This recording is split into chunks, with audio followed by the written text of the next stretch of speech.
They claim Vladimir Putin's war has brought them closer together and made them stronger. Now the NATO family is set to get bigger. Later this week in New York, America's top diplomat back in Europe said the support for Ukraine is for the long term. every member of the alliance wants to bring this war to an end as soon as possible. But we're equally determined to maintain our security assistance to Ukraine, to continue our sanctions, export controls, and diplomatic pressure on Russia for as long as it's necessary. The United States and our allies and partners are focused on giving Ukraine as strong a hand as possible. Over in Stockholm this evening, an historic moment. Sweden stayed neutral for decades, like neighbour Finland. Not anymore. Both now want to join NATO. We're now facing a fundamentally changed security environment in Europe. And when we navigate in this new environment, the fundamental question for us is, how do we best protect Sweden? And the Kremlin has shown that they are prepared to use violence and to achieve their political objectives.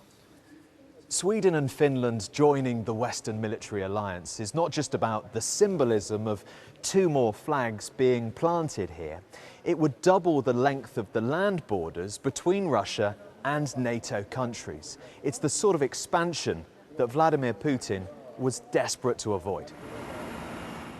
But Russia is keeping up its assault on Ukraine, from air, land and sea, focusing on the Donbass region, although Moscow accuses the West of waging a total war on the Russian people, and has promised there'll be consequences if NATO expands. The head of the organisation told the BBC the alliance was prepared. President Putin doesn't understand that what we speak about is not NATO aggressively moving east. This is about free, independent decisions by free, independent democratic nations. The Baltic countries, Poland, but also now most likely Finland and Sweden. And we respect those free, independent decisions. But one NATO member, Turkey, could yet hold up the process.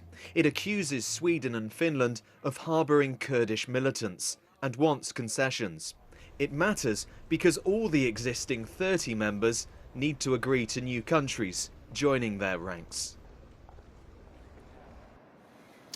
Well, from conversations this evening, we're getting a sense of cautious optimism that those Turkish concerns will be overcome. How long that will take, though, is by no means clear. And of course, speed is of the essence if you listen to Jens Stoltenberg, who's talking about the need for an accelerated accession process. He's also saying that Finland and Sweden need added interim security guarantees in case there's any further Russian aggression before their membership bids are officially signed off. Critics of the West say they still are not moving fast enough, far enough when it comes to sanctions or when it comes to reducing the amount of Russian energy they're buying if they really want to turn the screw on President Putin. Rita, we know this is a brutal, bloody war, but today NATO allies have said they're absolutely committed to delivering victory for Ukraine, no matter how long it takes. Nick, many thanks. Nick Beak reporting.